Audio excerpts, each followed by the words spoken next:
To'satdan bosim ko'tarilishining hisobidan ko'ngil aynish, bosh sohasida kuchli og'riq va o'g'jiqlik holatlar paydo bo'lishi balkim insultdan darak berayotgan bo'lishi mumkin. Yaqinda shunaqa hodisa bo'ldi, bir bemor keldi.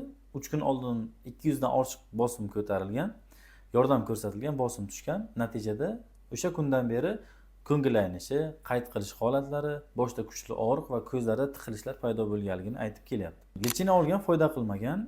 Men tavsiya qildimki, MCKT tekshiruvdan o'tkazaylik, bosh miyani holatini bilaylik. Bosh miyani holatini MCKT tekshiruvdan o'tkazganimizda katta gematoma topildi. Gematoma deganda bosim ko'tarilgan paytda qon tomir yorilishi va miyaga qon quyilishi, bu gemoragik insult deyiladi. Agar sizda ham shu holat kuzatilayotgan bo'lsa, bundan hushyor bo'lish kerak. Shu simptomlar, men aytgan 3 ta simptom paydo bo'lgan bo'lsa, sizga darhol MCKT tekshiruvdan o'tishingiz shart. Salomat bo'ling. Insult bo'lishdan sizni va oila a'zolaringizni saqlash uchun biz xizmatdamiz.